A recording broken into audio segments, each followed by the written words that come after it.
Greetings and salutations, friends and gamers of all stripes. My name is GM Dave. I am your man behind the screen, and welcome back once again to the Zero G Podcast. As last time, I am once more joined by Z, but this time we've got a special guest joining us today as well, Shadow of the channel, Phantom Thief Shadow, aspiring voice actor and really, well, just general decent guy who decided he wanted to come on and join us to talk about some games, or, well, really, took my invite to do that. Welcome, Shadow. Thank you for joining us. Thank you for having me. So, before we get started on today's topic, I had to do this the last time. How about you tell us a little bit about what you do, what your aspirations are, and what we can expect to see out of you in terms of the kind of work that you enjoy doing. Well, it all started in high school because I didn't really have a knack for art, drawing, painting, stuff like that. But writing became a thing in high school, and over the years, I just started honing that as my skill. Mainly genre-based for like fantasy, maybe somewhat comedy, mainly action. That's how I started off at first, and then I wanted to experiment a little outside of that as a comfort zone, and then I started adding romance onto that. And then I figured, I wonder how far I could take it, and then that's when the whole voice acting scene came into play. And I started, watching anime, both subbed and dubbed, and we already know where that argument's gonna go. Which one's your favorite? I'm gonna keep that on a down low. So, a lot of my favorite English voice actors: Crispin Freeman, Johnny Bosch, Steve Bloom, Mary Elizabeth McGlynn. You'll know her as Major Motoko Kusanagi from Ghost in the Shell, Steve Bloom from Cowboy Bebop, Johnny Bosch from Bleach, Crispin Freeman from Hellsing. Those guys I use as perfect examples of good voice actors, as well as Vic Mignogna. There we go. You'll remember him from Edward Ulrich from Full Metal Alchemist. I almost said Full Metal Jacket for some reason. And let's not forget Broly. I actually got a video on my channel where I did a character showcase breaking down how Toriyama updated Broly for the new Dragon Ball Super movie as my own way of sort of supporting Vic with all the bullshit he was going through with Funimation. So I'm absolutely with you there on having a lot of respect for him. That being said, those individuals that I had mentioned are really great examples of voice actors and actresses, and I started doing script writing for something that I was putting together for my little cousin when she came to be in this world. I call it The Grand Quest, which was basically about a little girl and her dragon companion named Chrome, and she ends up being taken in by a director of an organization known as the Dragon Tamer Society. And at the age of, I think I had her as 12 or 13, she joins the Tamer Society as a rank E Tamer. Long story short, that was the first series I started working as a story first, but then I started putting a script together, and I've just been trying to adapt my script writing skills ever since that story. Well, all right. Sounds sorry. I hope that the course. No, that's too long. No, that's perfectly fine. That was good stuff. Actually, the course is kind of similar to how things went with myself. Just something I've rambled on about plenty on this channel, but to keep it real short and sweet, same sort of thing. Started writing in high school, actually maybe even a little bit in middle school. Tried my hand at short fiction, novel writing, all that stuff. Studied it for 8 years in college, and then realized this isn't what I want to write. And about 5 years ago now, moved over into publishing webtoons, which you already know about. And that's actually something interesting too. Is Z here is another webtoon author, publishes the much more successful than mine webtoon Immortal Blood, which I think you would definitely enjoy. Z's very much inspired by manga and manhwa, a lot of the shonen style action stuff, but he's crafting an interesting world with his story there. I'm looking forward to see where he's going with that. See, I'd like to put a team together for stuff like that. Unfortunately, no one will. Unfortunately, money's always going to be the issue, and I know a lot of people won't do it for free. Yeah, I've been writing since I was about 12, and I just fell in love with it, and I kind of put it off for a long time, delaying, and then finally, about 2 years ago, I decided, you know what, screw it. What could the worst thing be, and decided to put a story out. I've had some good times, and met some great people like Dave. So it's been a good ride. Yeah. Yeah, and here's hoping we all find more success with that going forward. But today we're going to talk about not writing again, even though now we've got 3 writers here this time. Today we're going to talk about video games. Really, it's a bit of a broader net than how we're going to start, but I'm sure a lot of people out there will be aware that recently Mass Effect got announced that the trilogy is going to get a remaster for the next gen, similar to how BioShock got one for its first 3 games, I think it was, for the PlayStation 4 and the Xbox One. But apparently BioWare, being modern day BioWare, has decided, well, we got to change some things. And not the tricolor ending that nobody liked, not any weird particular hiccups with the games that are just due to outdated design or anything like that. No. We're tackling the real important issues, and that is scenes that show Miranda's clothed butt. Yeah, can't have those. So, oh man. Yeah, I think as we were discussing, I think that the gaming world has gotten really PC with that, and I mean, I'm not saying that this is like a make or break thing. It's just one of those little things that I felt as though who really cared, and like us as gamers, I don't think a lot of us are really complaining. And for a lot of us who liked the character and understood her story, it really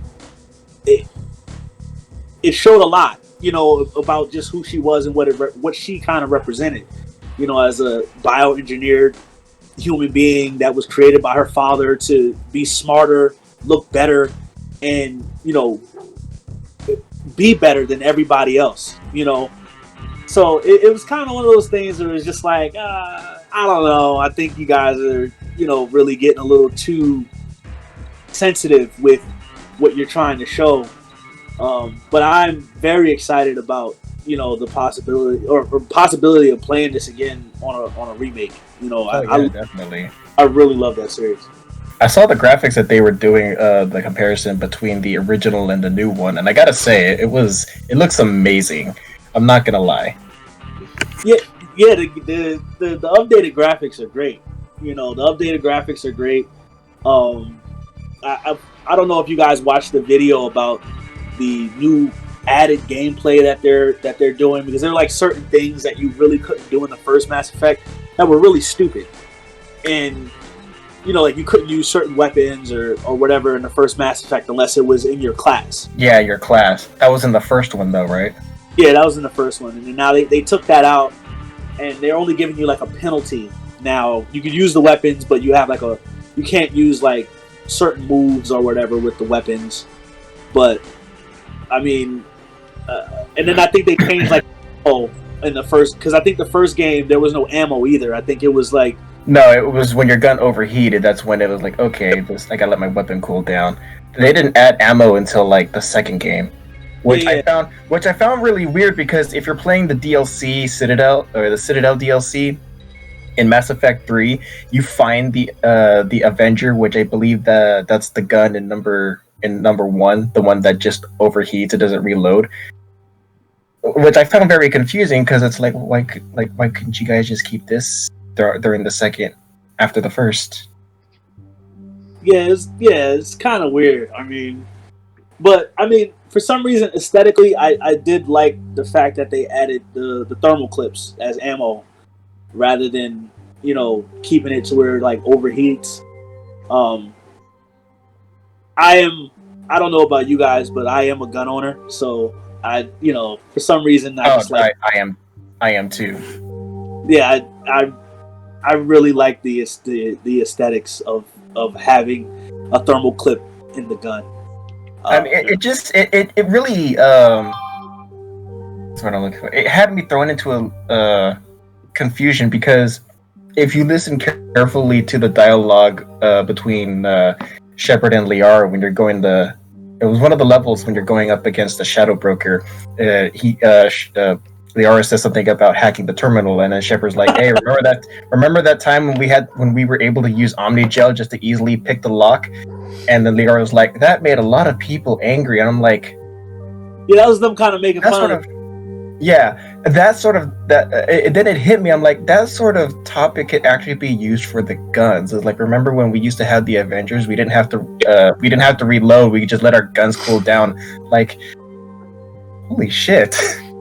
Yeah, I don't think they wanted to address that. But yeah, I like it when games are able to like poke fun at the things that they did in the past that were really like didn't really make a lot of sense or was a little silly or the other thing I thought they should have made fun of was the Mako. I think the Mako is so incredibly hard to control in the first game. Okay, that one was a little bit over the top. I felt like I was actually trying to pilot a tank, just a shorter version of that. So I do know that Dave isn't really well versed in Mass Effect. So what we discussed before was like anytime that we kind of discuss a game that we're not like, because there's certain games that I don't play that he plays, that our goal is to try to convince him or other people who haven't played the game to actually pick it up. So this is a perfect opportunity, being that they're making this new Legendary Edition, to explain to Dave why should he play this game. Yeah, and it is a series that I've actually been curious about for quite a while. It's just one of those ones that, for one reason or another, I just never picked up. Really, for for want of a better term, and not to necessarily make a pun intentionally, but I never pulled the trigger on. But yeah, I mean, it's like I kind of attribute it to a similar situation with The Godfather. How, I mean, I didn't see The Godfather until I was, I think, 28, 29. Not because I had not because I didn't want to watch it, just because something else always came up, or something was always on my plate, or when it happened to be on. When it would happen to be on, it was already half an hour from being over. It's like, well, I mean, there's not much point in watching it now. And just eventually, I finally remembered, I should watch this movie. Feel bad, dude. I haven't watched it yet either, and I'm 29. Yeah, that's all right. But yeah, I mean, so really, the closest thing that Mass Effect really feels like is like a mix of like Star Trek and Star Wars. Yeah, it's a space opera, like a real proper classic kind of space opera with a modernized sort of skin. Right, and the thing is like, instead of like force powers, they have biotics, and the actual reason that they call Mass Effect is because of the event of humans finding element 0, which enables humans to affect mass in a way, because in physics, nothing with mass can reach light speed. So when they were able to find element 0, this allowed them to travel light speed, and the term Mass Effect comes from that, them being able to travel at light speed, which allowed them to meet all these other races of aliens and enter the galactic community, and that's when they came up with the idea of the Mass Effect relays, which would allow them to light speed to different parts of the galaxy. Yeah, it's such an interesting story with great lore. All the races have their own like things attributed to them, like Turians or militaristic tacticians. Yeah, the Quarians are like this nomad Scientists. that they Nomadic. travel and they build things, and they built these AI that are that wiped them out almost. And that's kind of like the theme of the story. Actually, is the balance between AI and actual people, and The synthetics versus the organics. yeah, the humans and stuff like that. And it's Classic story of technology versus nature. right. Pretty much. So what happens is they do you care if you get spoiled, or No, that's fine. so really? I what would happens say for those who haven't played the game, probably skip ahead because there's probably going to be spoilers. is Yeah, I'll see if I can figure out a timestamp where we can do that. I'm just gonna put it out. I'm just gonna put it out there right now. Just as a general rule of thumb, if you're watching our videos, or if you're watching this podcast, listening to this podcast, I should say, 'cause I'm not really putting any video on here. If you're listening to this podcast, whenever we're talking about these topics, expect at least light spoilers about what we're talking about. More likely, medium to heavy spoilers. So if that's something that bothers you, this might not be the show for you. Yeah, this is gonna be a heavy spoiler. So basically, like these races of aliens built this AI, and it tasked it with finding a way to bridge the AI, the synthetics and organics, and it went throughout the universe the galaxy trying to find a way to do this, and the only conclusion that it came to was to build these Reapers and have them destroy each race of organics and utilize their biological fuel to create more robots. And thus, I thought the Reapers were their own entity.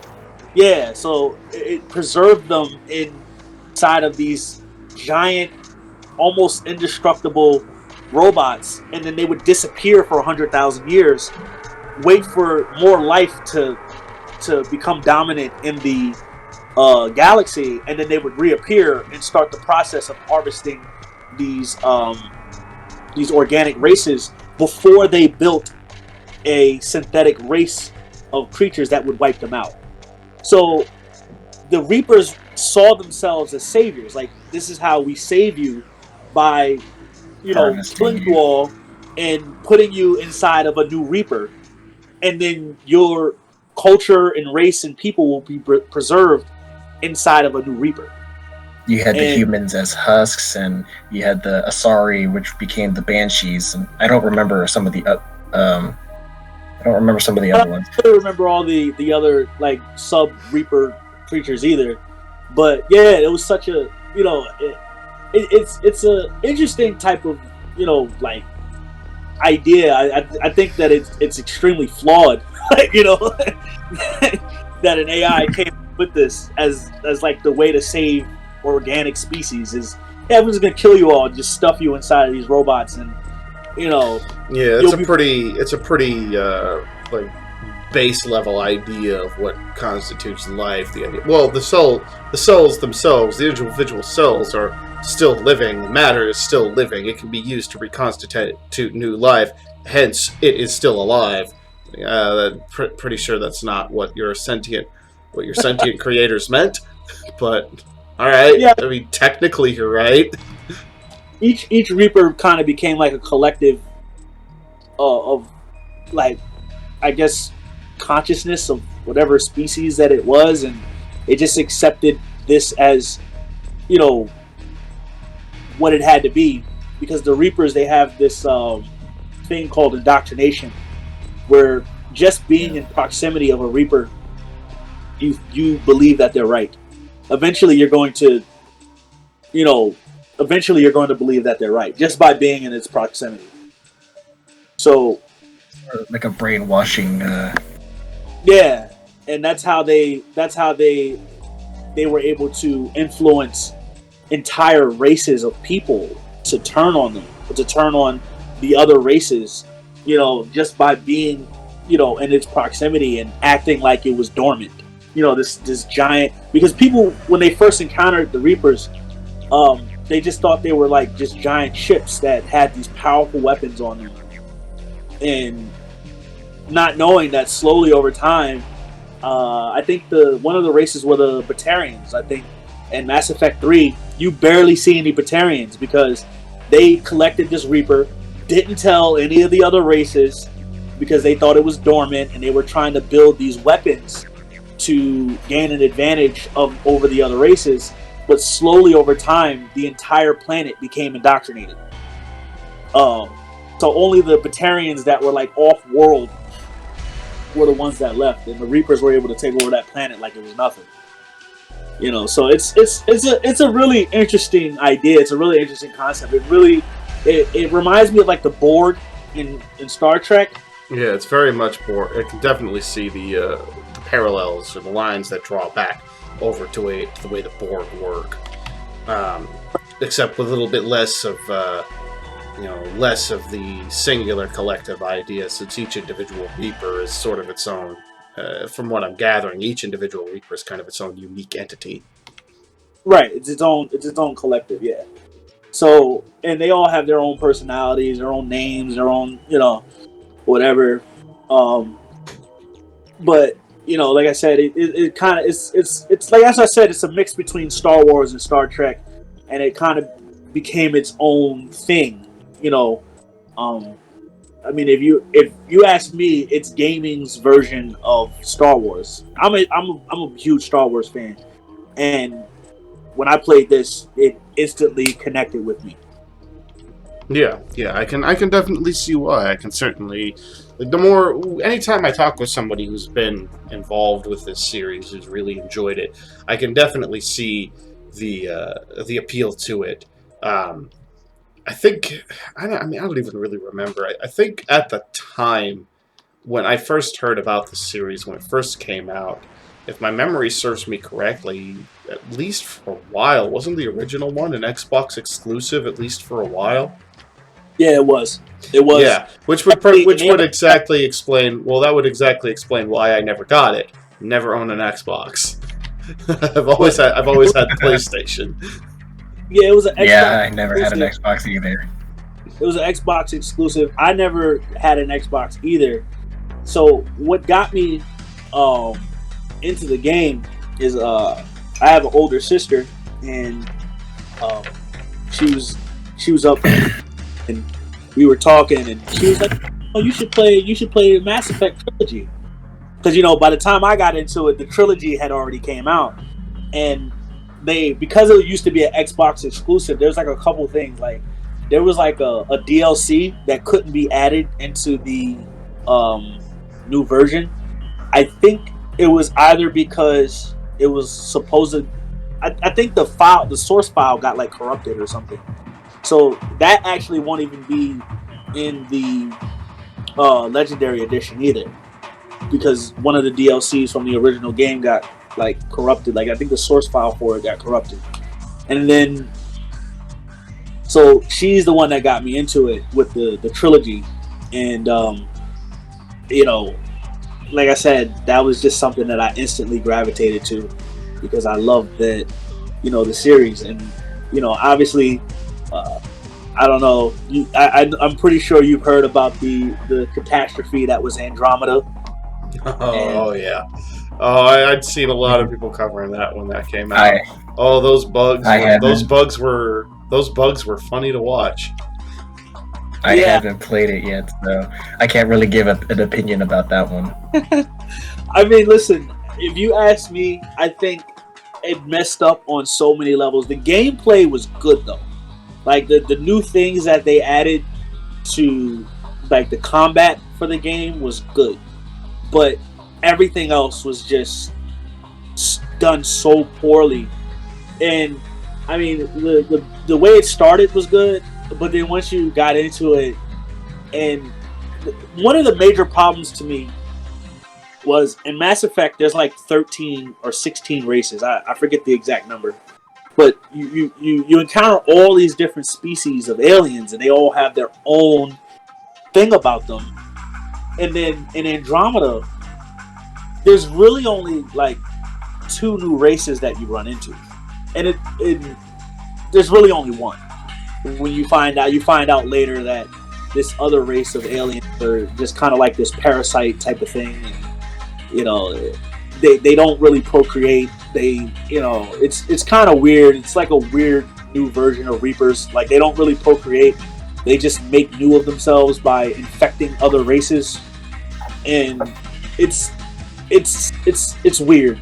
And it's like, how do you go to an entire new galaxy and you only have 1/2 new races of beings? Like, that's stupid, especially when you come from one where there's like 13 or 16, and we come over here and then so that was one of the things I thought that they messed up on with the narrative, and then all the bugs, and you just didn't get that same feel that you got in the first few games. Yeah. How bad were the bugs? Are we talking about like Fallout bad? Sometimes. When it first came out, yeah. Yeah. From what I've heard, and bear in mind, this is hearsay because I haven't played Andromeda either. But from what I remember hearing and seeing from the people that I watched who were talking about the games, for one thing, like I said, these bugs were hilarious to watch and laugh at as a third party not playing the game. But yeah, there were all sorts of weird visual bugs. There were kinds of. I think the one I remember the most was. One of the ones that I remember the most was, I don't remember whose video it was, but God, it might have even been Angry Joe back way back when I used to actually watch his stuff. Fuck me, man. Angry Joe.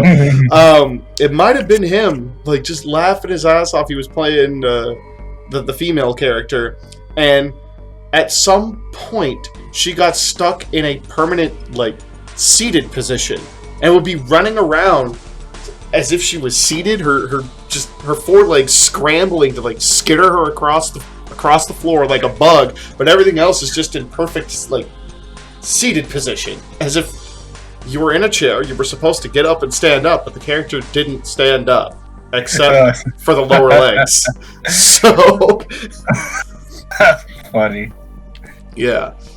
I mean, from what I don't know for sure if there were, like, Z, you can maybe tell us about this, if there were really game-breaking bugs, like what often would happen with the Fallout games and the Elder Scrolls games under Bethesda, is, you got a lot of the funny bugs, the weird bugs, stuff like that. I mean, I still think back to Fallout 3 even. I remember some of the bizarre bugs that I would run across there. Especially, probably the Bloody Mess perk from that game was one of the buggiest perks I'd ever seen, where sometimes you would just blow someone's body up and then their torso would be, like, spinning around infinitely in place in the middle of the air until eventually just shot up into the sky through whatever fucking building it was, and then you'd find it outside somewhere in the wasteland.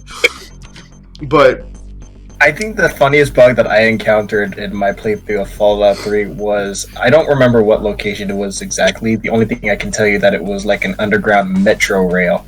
I had just walked into like a wide open area, and then you know how bones make that clicking clacking sound when they're running out over the floor.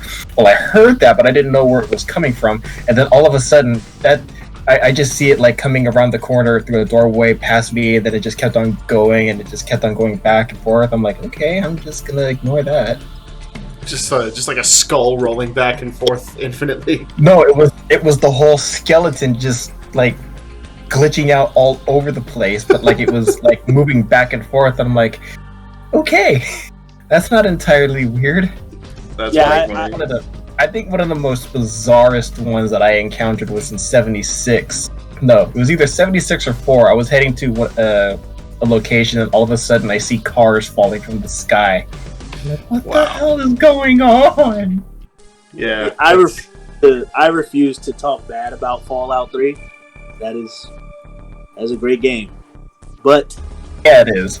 I think my personal favorites are I think number 1 for me would be New Vegas, and then 3. Yeah, New Vegas is definitely probably my favorite. I liked 3. I did like 4. But with the bugs in Mass Effect, I don't, like I said, I beat the game. Well, Andromeda, I beat the game. The ending of the game I thought was pretty dope, you know. But I feel like they kind of put. Andromeda take place in? You said what? When did Andromeda take place? Was it between 2 and 3, or like right before 2? It's actually in the future. So, so after the Reapers?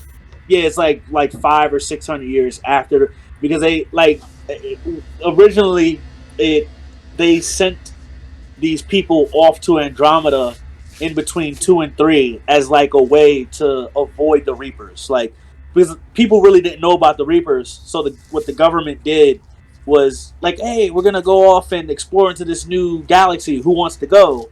And they got all these volunteers to like pack up, get into these ships. Based on race, and send them into Andromeda, and then they woke up about like 500 or 600 years later. So the whole with the Reapers is dead, and the reason they did that was to kind of divorce it from the original Mass Effect. So like nothing that you did in Mass Effect 1, 2, or 3 really affected this game, because it's 600 years later and you're in a whole different galaxy. So that's kind of what the idea was. So, but like I said, I beat it. To me, there was glitches, especially when you're talking about dialogue glitches. The characters like head spinning around and looking, like the Exorcist, like the original Exorcist. As they're having conversation with you, and it looked so creepy and dumb. But I was able to make it through it. I just think that. And the craziest part about Andromeda, I think they could have fixed the game.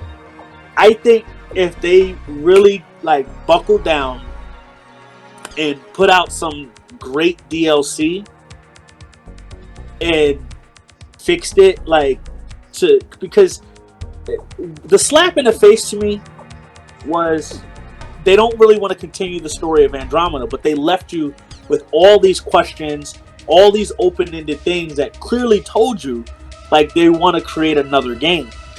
Yeah. But when it did so poorly, what they did was they wrote a book. Yeah, that's definitely an issue that we can kind of dig a little bit more into also. Just this idea that it was very clear that the studio themselves, they liked what they were doing, they liked where the story was going, but the issues that came out inherent with the game, probably due in small part to rushed production, probably just due in part to the fact that the general quality of releases amongst the entirety of this industry has just dropped like a rock at this point.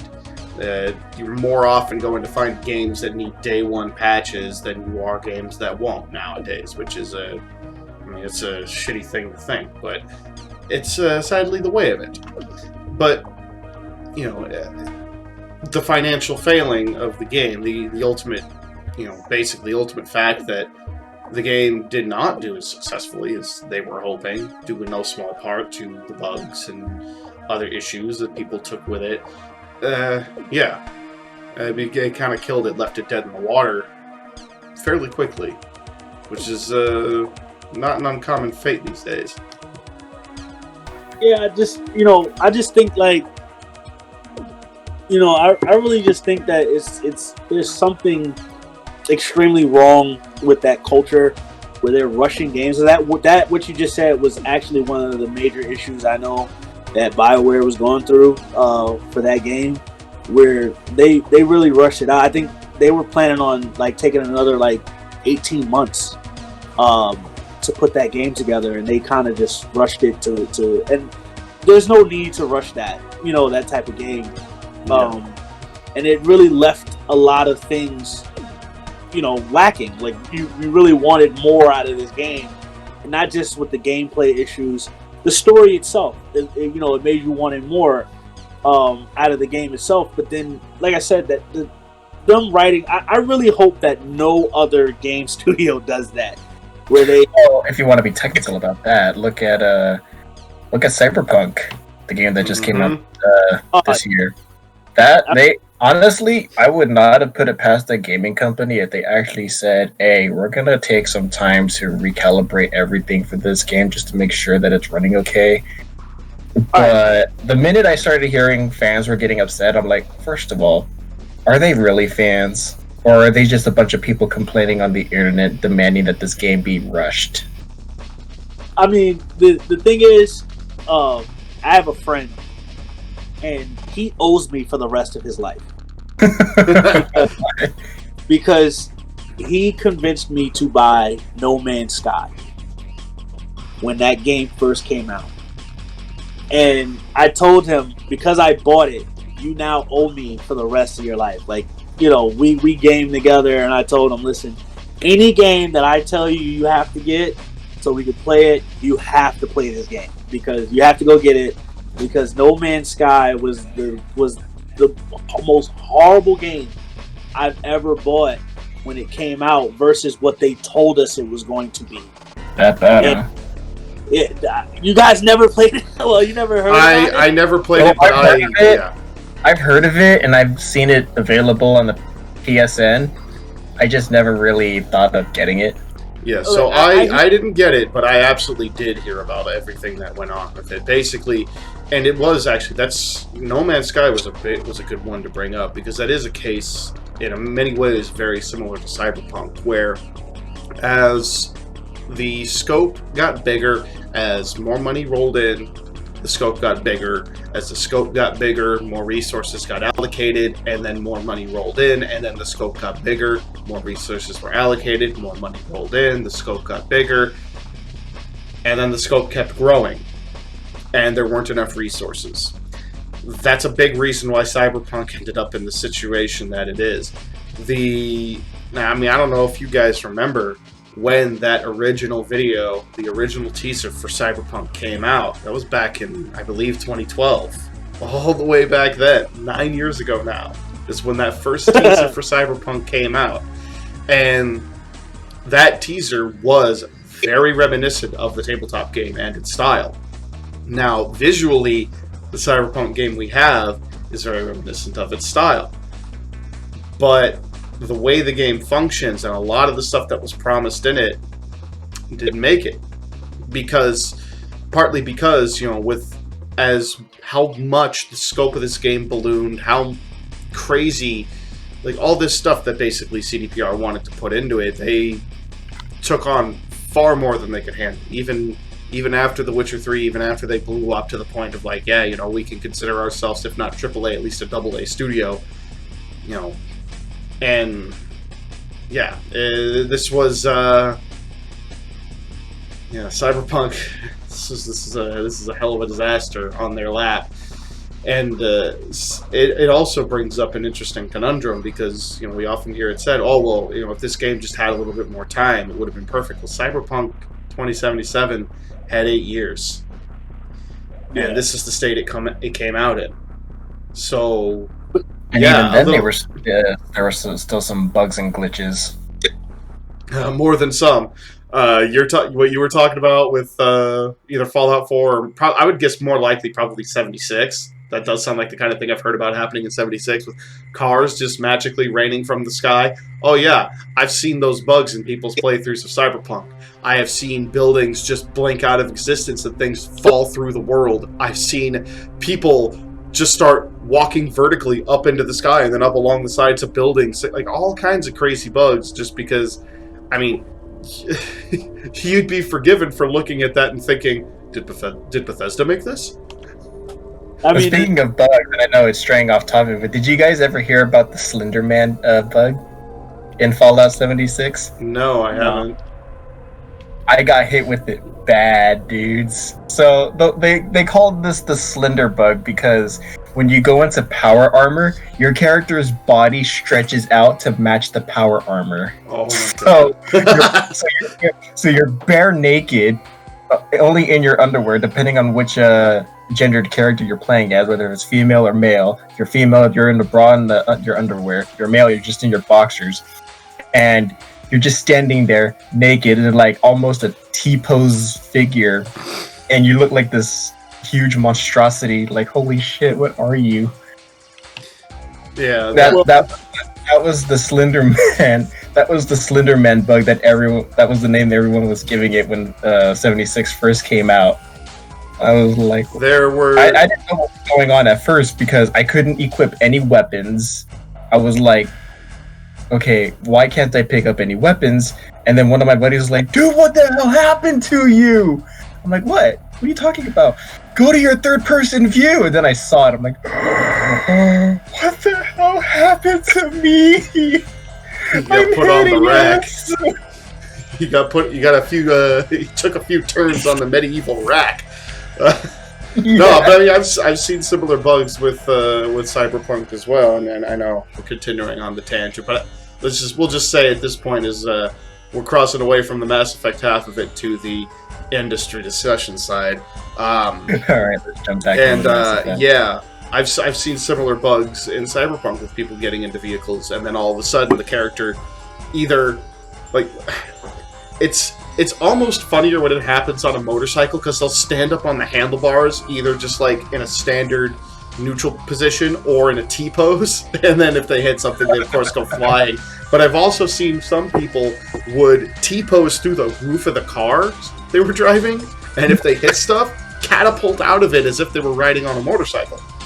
So yeah, there's which, I mean, I guess, yeah, comfortably leads us into this issue of, you know, the just general mess that the games industry has kind of become. And that's why I kind of felt okay with even going into talking about Mass Effect, not knowing about it, because this half of it is something that I've kept my finger on the pulse of for years. I mean, because when I went to college, video game design was my major. I mean, I triple majored, but that was my main one. And I gave up on that. Like, I want to make video games. I want to make games. That was a dream since I was 10 years old. And I abandoned that dream because I started learning just how awful and how much of a colossal fucking nightmare mess this industry is. And we're seeing it more and more. We're seeing kind of history repeated even, where we're getting big budget games that are just being sent out incomplete, and tons of low-budget shovelware trash just flooding online storms. Steam, obviously, most notoriously with this, where we're really seeing, and I don't know if it's going to end up happening in the same way, or if it's even going to fully happen at all, because there seems to be more of a willingness among people to just kind of accept this, which I think is really stupid.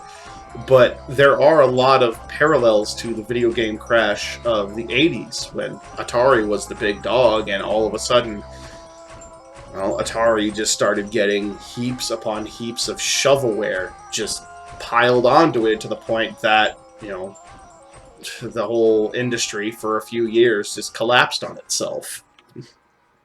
Well, I think that I mean, there's certain game series that, you know, I kind of have a loyalty to. Before I get into that, just to let you guys know, I said something about No Man's Sky, and to clear that up, from what what I hear now, No Man's Sky is actually one of the best games out. Yes, like, I have heard that they went back and they fixed quite a bit of the major issues that were in there. Yeah, they fixed a lot of it, and from what I've heard, right now, as it stands, it's one of the you know, so I don't want people to, you know, either hit me up or me in the comment section or wherever, and, you know, No Man's Sky is great. I was making that reference to when it first came out. It was horrible. Now, from what I understand, it's you know, it's a great game. But there's certain games that I have a loyalty to that I know that they're going to put a lot of effort into, outside of the Bethesda games that I love. But, you know, we talked about this, you know, pre-recording, like God of War. It's one of my favorite games. I thought they put a lot of effort into that game. It was a complete game to me. Horizon Zero Dawn is another one that I thought that they did that with. So there's certain games that I thought that they're definitely putting the effort into. Some I do know that they do rush, and I think it's those games that have all that hype, you know, like Cyberpunk. There was so much hype. You remember in the Discord where, you know, guys are like saying goodbye to each other, like, oh, everybody who bought Cyberpunk 2077. I'll see you 6 months from now. I'll see you 3 months from now. Yeah, you know, I remember that. To be playing this game heavily, and there was so much hype behind it. There was so much hype behind No Man's Sky. There was so much hype behind Mass Effect Andromeda, and I think what happened was it's almost like the Fire Festival. I don't know if you guys know about the Fire Festival. that's a good Can't say comparison. I'm familiar with Oh that. God. I can't say I'm familiar with that one. So just a very quick and dirty rundown. I don't remember who it was, the name of the celebrity that set it up, but there was a celebrity who was basically going to set up this festival, you know, out in some island somewhere. Basically, bring a bunch of people in, music, food, camping out, all this stuff. A Coachella style thing, but on a tropical island, basically. Absolute disaster. One of the biggest PR, like the guy's career was basically ruined by this because they got hundreds of thousands of dollars to do this. They were going to book all kinds of acts. They were going to, you know, set up this whole area. And then come the time where people who got their early tickets and everything flew out, well, they find that this place is an absolute, basically, trash heap. There are no facilities. There is no food. There is no running water. And they were basically stuck out there in the middle of this fucking desert island for 3 days. And Oh, that sucks. It was a thing. Yeah, it's not funny, but I mean, it's crazy. It's darkly humorous. If you're interested in that, they have like so many documentaries on. Because like you said, it was such a big thing. Like it was, like I literally like for like 3 days was like into nothing else but finding out what the hell happened with that. You know, because it was such a huge event. I think the guy like raised like $35 million to put together this huge festival. And yeah, when people got there, literally nothing was done. And he never called it off. Like he still allowed people to get on the plane and land on this island where there was nothing but like, you know, those FEMA tents. Like it was like insane. Oh, so he practically robbed them. Oh no, yeah. He basically did. And so he got taken to court for it. I don't remember how the court proceedings worked. I'm sure he had to end up paying some exorbitant fines, but it's been years. I mean, you know how it is with the rich and famous and powerful is fines are usually all they pay. But this was something on such a huge scope because all of this was funded through donation, and so. Yeah. Go on with your analogy, see? So, so, really, I think that's kind of what these game studios do with their games. I mean, though it's not the same, obviously, because you're not stranded on an island somewhere. But it's kind of one of those things where there's so much hype, there's so much money being poured into it, and they're really rushing. Because that's what like if you watch the documentaries of the Fire Festival, really what you said, that's because you reminded me of it when you said it. Like they're really rushing the process, and then they wind up getting nothing done. And there's so many different deadlines that these gamers are being forced to meet.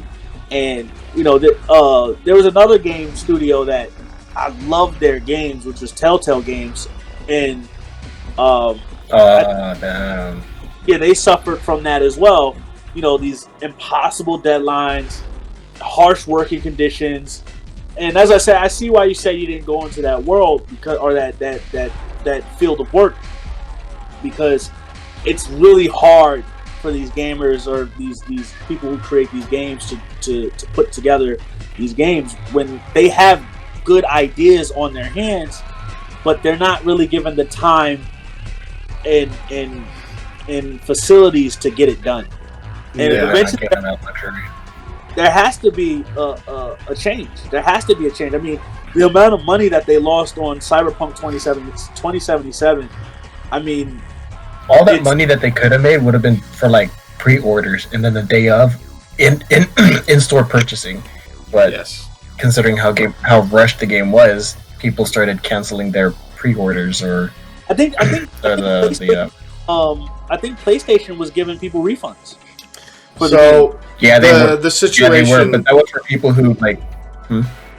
I was going to say the situation with the refunds was kind of an interesting thing because CD Projekt Red announced that these storefronts were giving refunds without contacting the storefronts first. Sony was doing the refunds through the PlayStation Store. Yeah, well that's what I mean. By digital storefronts, the Xbox, buying from the Xbox Store, the PlayStation Store, Steam. CD Projekt Red announced the refunds before even contacting any of them. So, for a while, and I want to say it was the PlayStation Store, the Sony online store, for a while, it was like, what? No, there's no refunds being given out for a couple of days, and then the backlash was starting to wash over them, and they were just like, okay, no, screw it.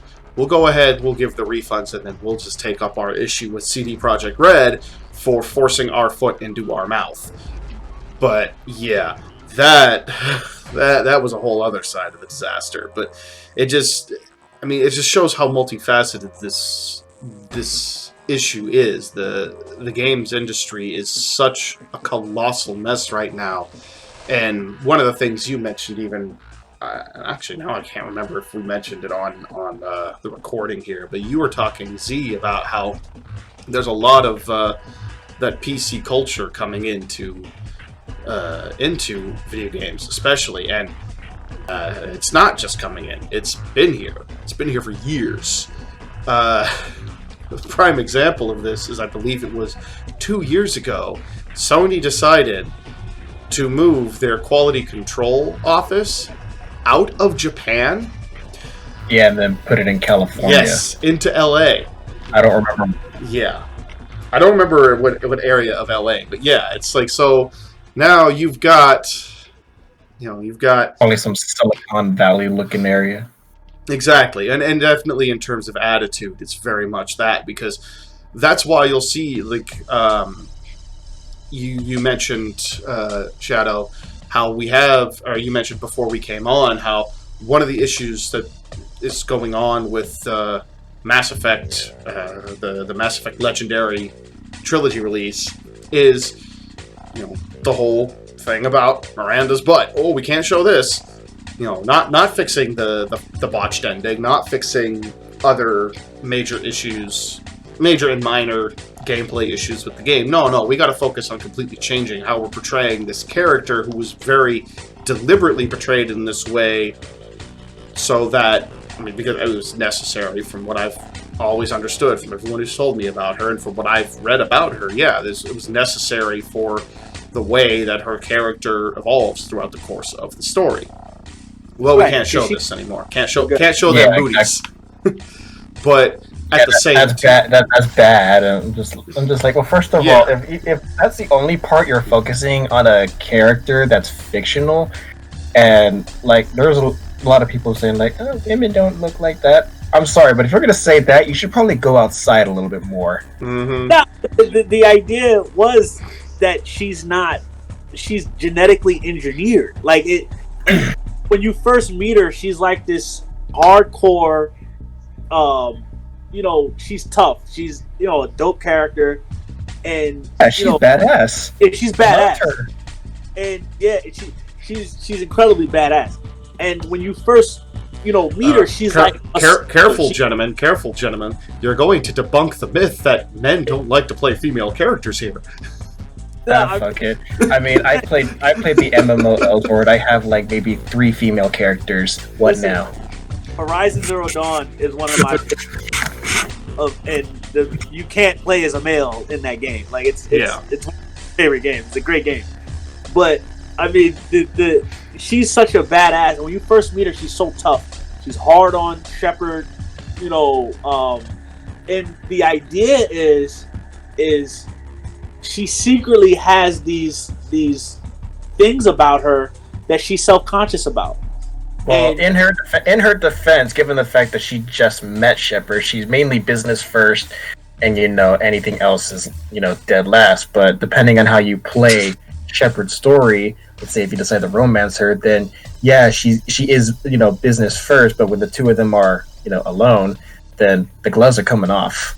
Yeah, and then you see like there's a softer side to her, and you understand the softer side is why she's, because she has a sister and she's trying to protect her sister from her father, and this whole idea of like, I'm engineered to be the best. I know I am, but I do have this weakness, and then you as Shepard become one of the weaknesses that she has. If you, like you said, if you choose to romance her, you become one of her weaknesses.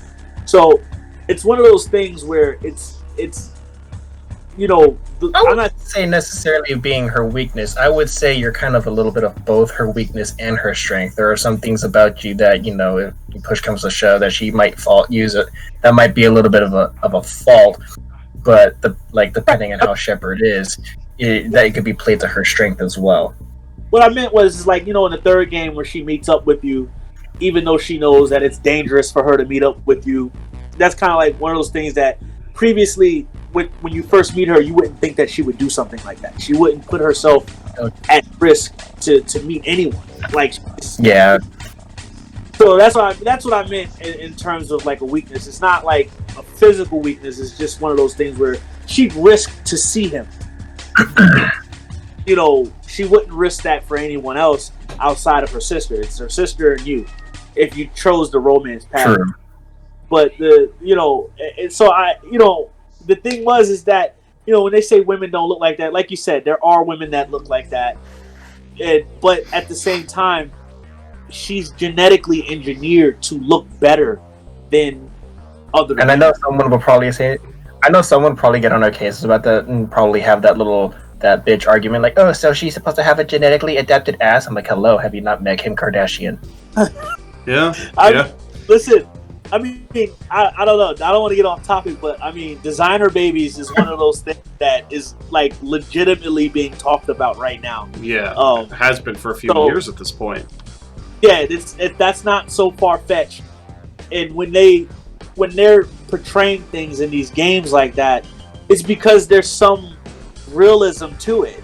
With designer babies, you're eventually going to be able to decide what complexion your kid is, what eye color they have, what height they are, certain things about them that you'll be able to just, you'll be birthing LeBrons, and you're just like a regular dude that washes cars or something. I don't know. Like, it's crazy, So I just think that it's not a far-fetched idea, and I actually think that her character really goes into that whole feminist thing, and it benefited it versus had a negative effect. So I would have to say, out of all the female Mass Effect characters, I would say that Jack and Miranda are the stunning and brave, strong, independent woman. Right. Yeah, right. And I don't care if I get yelled at for that one. All I'd have to say is, with the finger in the air. Well, and it sounds as though, again, speaking as an outsider, it sounds as though with the two of them, I really speaking more on Miranda in this case, that this is that done correctly. There's depth to the character. Yeah. There's nuance there, and that's kind of the problem with this this PC infection that is. I mean, and it's not just gaming. The comic book industry, the tabletop games industry, the film industry. I've talked about this plenty on my channel already. It infects everything it touches, and it's a cancer. Absolutely.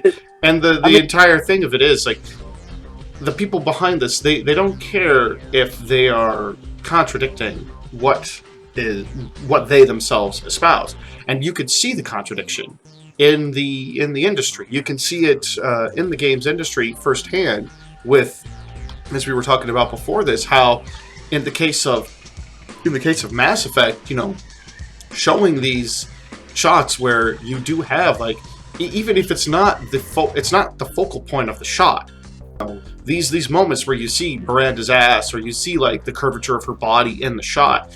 It's not like the camera is expressly focusing on that most of the time. Most of the time, it's dialogue scenes with Shepard or with other characters. It's aligned to make sure you see it so that you're cognizant of it, but it's not like the camera is panned directly at her butt the entire time. you know, we're showing multiple things across these cutscenes, across these dialogue moments. You're seeing more than just TNA with her, because there's more to her than that. Yeah. So, Yeah. but you know, even showing that, no, that's crossing the line. That's taboo. We can't do that. We can't do that. That's impure. But showing Abby fucking somebody in Last of Us 2, stunning and brave. I mean, dude, we could literally make a whole video about Last of Us, that entire thing. Like, but I mean, you know, I honestly think, now that you mentioned it, Shadow, I think that really all the female characters in Mass Effect, I thought, that were in the crew really were great examples of strong female characters. Even Talia, Ashley, you know, they all kind of had their own little thing about them, and they fit in their own, like Lauren, like you said, Jack, and none of them were the same. They all had their own piece of strong femininity that, you know, wasn't like abrasive or anything. It wasn't, you know, it was more assertive. They weren't aggressive. They were right. It was more assertive. And I you know, I liked them. You know, so for them to oh yeah, take pieces of the game out because they think it's going to offend people, I don't think it's offending at least the male game community. You know, well, and I don't think probably it's not offending. It's probably not offending most of the women who played those games either. And I was gonna say, I'm pretty sure there's a lot of female gamers in there who like aren't really paying attention to it either. They're like, "What's your point?" Yeah. Right. Even a lot of the male gamers are like, "What's your point?" It's like you're complaining over nothing. You're taking an anthill and you're blowing it up into a fucking mountain. And the issue, right. I mean, to kind of, and this is kind of drawing more into the greater culture war side of things now at this point, and we will be wrapping up on this soon too, because we're just crossing over an hour now. But it does play into the greater issue of the culture wars. Like, why do these things keep happening? You know, why are there so many people who disagree with these things, and yet it keeps happening? It keeps being done. For one, it's because not enough people are willing to stand up and speak out against it. You need to be willing to have a bit of spine, take a little risk, and say, no, I don't agree with this. I'm the one who actually pays for these products. You never fucking do. Shut the hell up and go somewhere else. So there's that, and then there's the fact, too, that people who do complain, particularly, this is particular to video games especially. And this is why when I mentioned earlier how we're seeing parallels to the video game crash of the 80s, I'm still not 100% sure if we're actually going to see it happen again anytime soon, even for as annoyed as people are getting by this, because we're seeing those parallels, but everyone's still buying. Did you say Hades? Yeah. No, I said everybody is still buying. So... Well, I think that's because people are more or less buying into titles now, and exactly, which is, you know, cause I'm not gonna sit here and lie. Like, I like Assassin's Creed, like, and I really don't. I see Assassin's Creed, I buy Assassin's Creed. I see Fallout, not 76, I never bought it, but because I don't really like playing MMOs like that. But I see Fallout, I buy Fallout. I see Elder Scrolls, I buy Elder Scrolls. Even with The Last of Us, I see Last of Us, I bought Last of Us. God of War, you know. Yeah. But the thing is that, you know, I think that's kind of what's going on. And then, you know, because of, you know, the certain hype that comes out with certain games, people buy. You know, but there are games that still give us a satisfying experience. Yes, and the cream does still rise to the top. You know, and God of War is a good example of that. It's the most recent one, the fourth one, is a good example of that, because I thought Spider-Man was too. I've heard good about Spider-Man, yes, but the reason why I'm pointing out God of War in particular is because that's one of those ones that when it came out, this crowd we're talking about, I don't know if you guys remember, they were railing against this game. They were absolutely railing against it because these weirdos hated the idea of a game that focuses on a father and his son. They hated this idea. Well, what'd you expect? The Well, narrative has been trying to get rid of, trying to make Father look bad to begin with. Exactly. But God of War comes out showcasing, this growth, this relationship that the father and the son share, that Kratos and Atreus share in a very compelling, very heartfelt way, and then mirroring it, no less, with a very strained mother-son relationship. I won't go into details on it, Shadow, since you haven't played the game, but they do parallel it with a mother-son relationship that is strained for. It's not strained because it's a mother and her son or anything like that. It's a well-told story with nuance. There are actions that the mother in question took that very adversely affected her son's life, and then her son becomes vindictive about this, partly because his dad is kind of driving him to be. And right.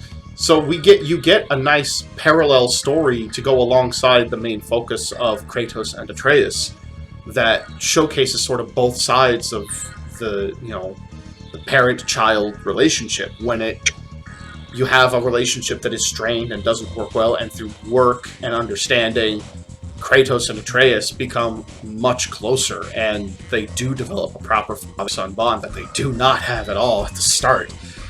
Whereas with this other relationship, the kind of flailing attempts for the mother to sort of reestablish the relationship with her son fall on deaf ears because he is so angry with her about what he feels she stole from him.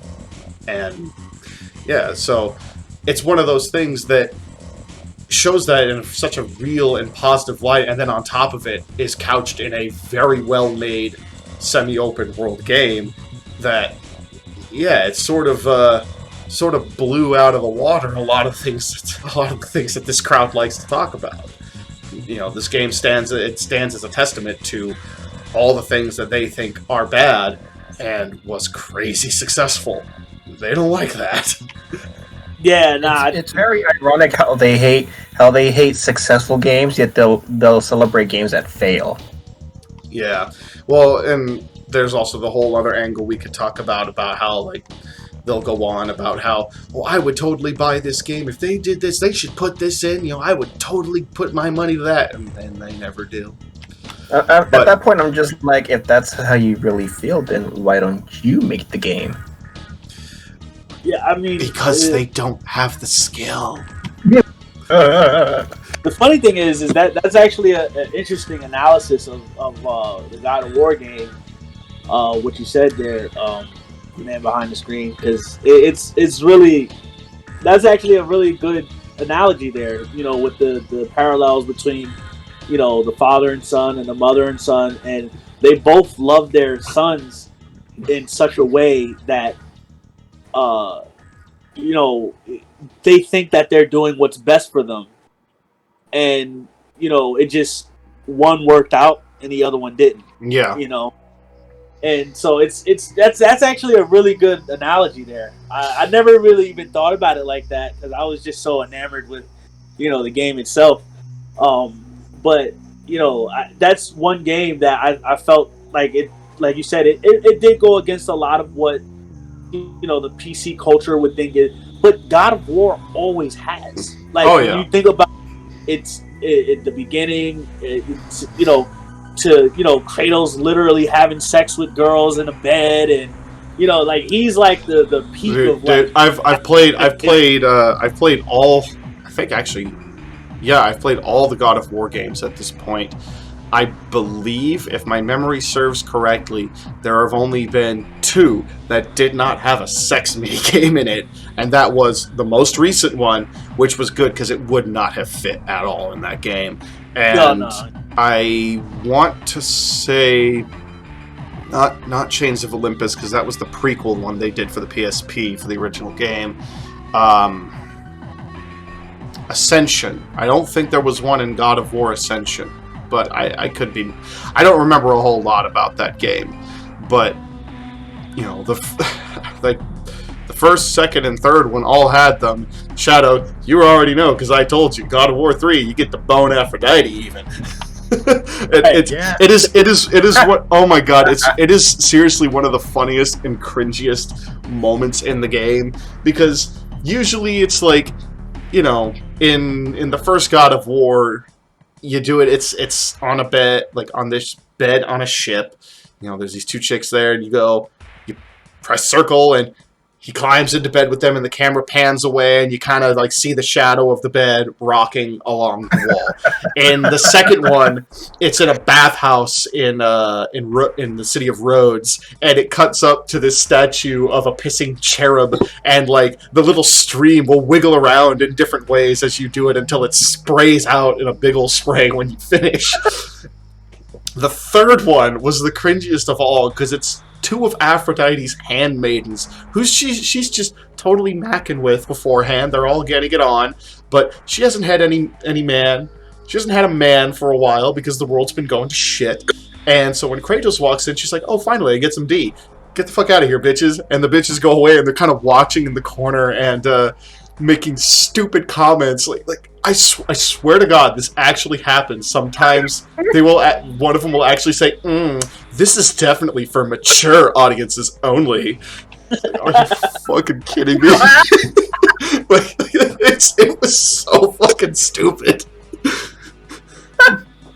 Kratos has always been like the pinnacle of like, you know, of masculinity and gaming, and I think that he kind of always stands against, and I really hope that they don't PC the game. I really hope that they really stick to their guns and they stick to the story, and you know, because I think it's Greek mythology. If they ever decide to do that shit, they're gonna lose a lot of fans. Well, yeah, they completed the entire by completed, I mean, there ain't nothing left they can explore with Greek mythology with Kratos anymore, unless he wants to go back and bone Aphrodite again, because ain't none of them left alive anymore.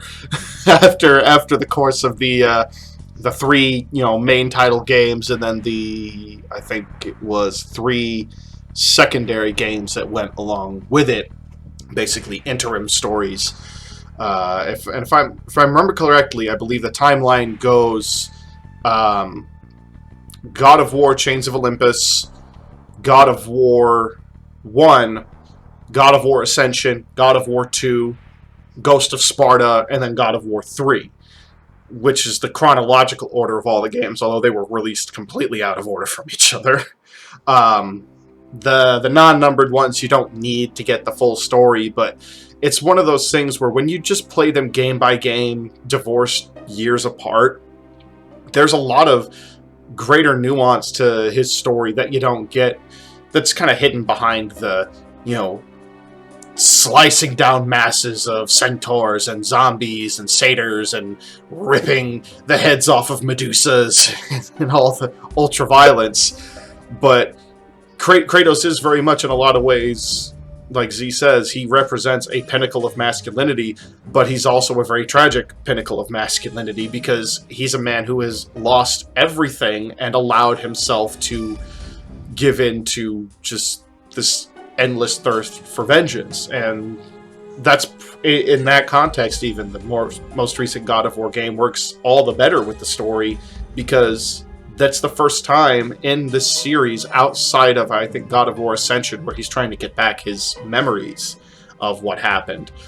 It's the first time in the series where we really see him basically living with everything he's done and trying to figure out how to get past that, and he does that alongside his son. So yeah, now he's being kind of forced into a new conflict, and you know, finds out that, you know, it's destined. He's destined to, you know, get involved into this, you know, this, and it's just interesting, like you said, like he's trying to teach his son, and the one part of the game where his son does something where, you know, he's like, "Yo, you can't do that." Like, and it's just like interesting to see it, how much he's grown, because, like, dude, you made a living killing gods, and now you're berating your son, like, you know, like it's you know, but like I said, I think he's such an interesting character.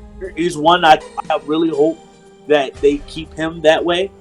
And I think they will. I do think they will. It seems like the guys who were at that studio have the intent. I mean, they were willing to do it in the midst of everybody telling them, no, you can't do this, you can't do this. They did it anyway. They just flipped the bird to them and did it. Yeah, really more gaming companies would do that. Yeah. But, we're climbing up to...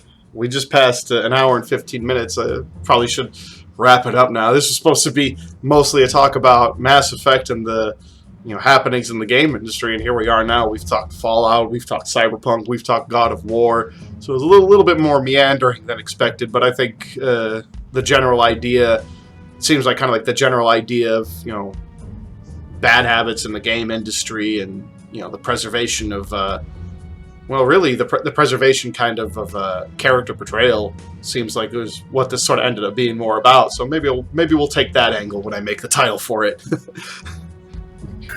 Yeah, I mean, I think majority was about Mass Effect, but I think this it was a good conversation.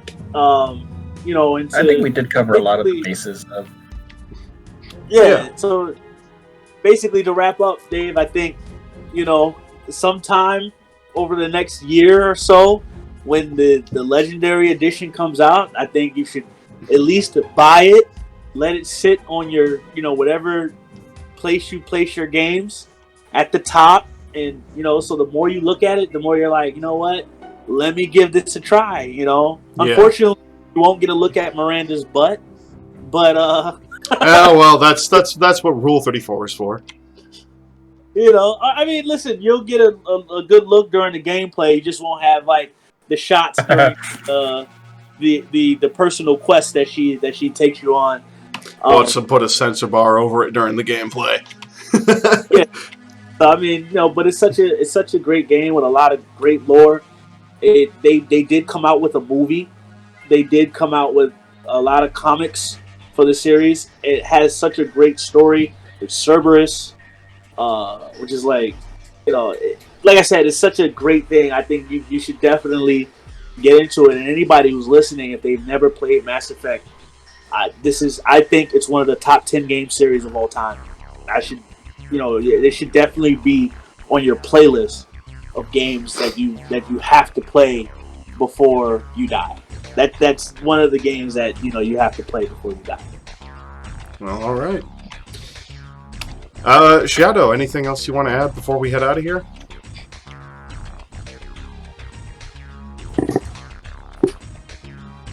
Honestly, I am looking forward to the game, but like if that's the route they really want to take, I'll probably just get it on Steam, just the original. But maybe just to see what everything's like on the new graphics, as far as like improvement wise, because let's be honest, all your favorite characters in Mass Effect in a higher res game does sound pretty awesome. I think the one thing that's gonna suck is the multiplayer in Mass Effect 3 is not gonna be added as well. I heard about that, but I also heard that they wanna. Never mind. I thought that was something else. I was thinking something else. From what I heard, that they're gonna make that like its own. Like they want money.